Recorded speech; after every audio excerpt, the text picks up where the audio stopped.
Breaking news. ప్రజలపై ప్రతీకారంగానే YCP వెన్నుపోటు దినోత్సవం చేస్తోందని మండిపడ్డారు డిప్యూటీ స్పీకర్ రఘురామకృష్ణరాజు. జగన్ అన్ని హామీలు మొదటి ఏడాది చేశారా అని నిలదీశారు. తాను ఇంత సంక్షేమం చేసినా ఓడించారని జగన్ వెన్నుపోటు దినోత్సవం చేస్తున్నారని సెటైర్లు వేశారు. గంజాయి, చైన్ స్నాచింగ్లో జైలుకు వెళ్లి వచ్చి కానిస్టేబుల్పై దాడి చేసిన వారినే పోలీసులు రోడ్డు మీద కొట్టారని అన్నారు. ఎన్నోసార్లు జైలుకు వెళ్లి వచ్చిన బ్యాచ్కి జగన్ సానుభూతి తెలపడం దురదృష్టకరమని అన్నారు.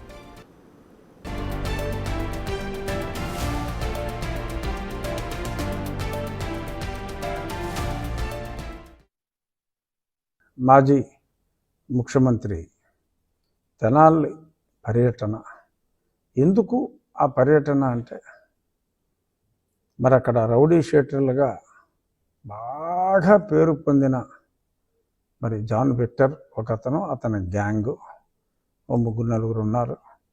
ఎన్నో కేసులు వాళ్ళ మీద ఉన్నాయి.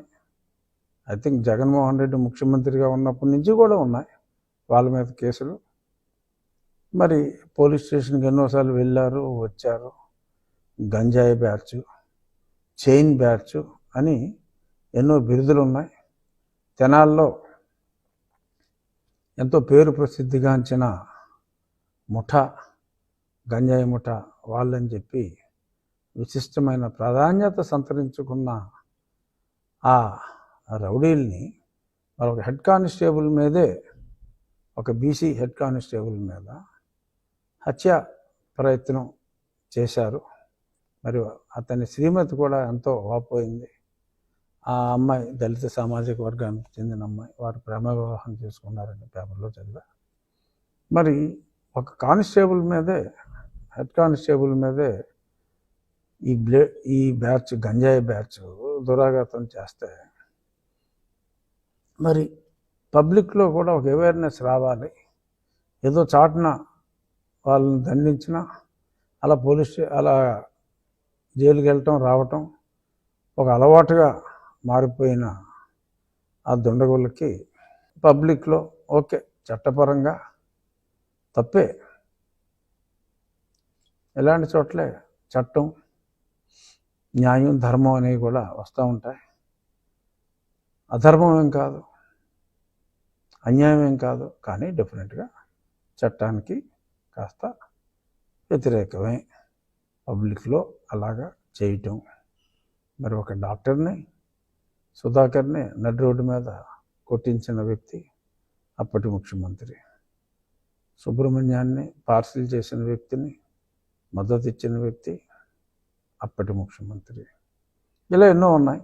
చాలామంది కూడా మాట్లాడినట్టున్నారు. ఆ విషయాల జోలికి నేను వెళ్ళను. కానీ ఈరోజు మరి అతనికి మద్దతు తెలియజేయటం కోసం మరి ఒక మాజీ ముఖ్యమంత్రి హోదాలో పనిచేసే మాజీ ముఖ్యమంత్రి గత చరిత్ర చూస్తే, మరి అప్పట్లో ఎంపీగా అదే పార్టీలో ఉన్న నన్ను 4 మంచి వ్యాఖ్యలు చెప్పినందుకు, అంటే సలహా, ఇప్పుడు క్రిటిసిజం ఎప్పుడూ స్ట్రాంగ్గానే ఉంటుంది. పొగడ్తలో మరి బాధ అనిపించవచ్చు. మరి అప్పుడు నేను జరుగుతున్న తప్పుల్ని వివరించవలసిన పరిస్థితి వచ్చినప్పుడు మరి తప్పుల్ని ఎత్తి చూపడం జరిగింది.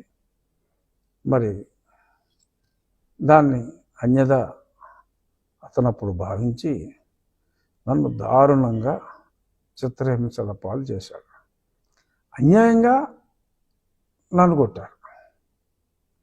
ఇప్పుడు దారుణమైన గంజాయి బ్యాచ్ని మరి కొడితే పోలీసులు వాళ్ళ మీద హత్యా ప్రయత్నం చేసిన వాళ్ళని పైగా తగుదనమ్మా అంటూ పరామర్శకు వెళ్ళటం, లా అండ్ ఆర్డర్ని ప్రొటెక్ట్ చేయవలసిన బాధ్యత ప్రజాప్రతినిధులది. జగన్మోహన్ రెడ్డి ఇప్పుడు ముఖ్యమంత్రి కాకపోవచ్చు, కానీ ఒక ప్రజాప్రతినిధిగా పులివెందుల ప్రజలకి ప్రాతినిధ్యం వహిస్తున్న వ్యక్తి ఇలా గంజాయి చేసే బ్యాచ్కి నోన్ శిక్ష పడి జైలుకి కూడా వెళ్ళి శిక్ష కన్ఫర్మ్ చేసి వచ్చిన బ్యాచ్కి తన మద్దతు తెలియజేయటం, మరి ఇది దిగజారుడు ఓట్ల రాజకీయానికి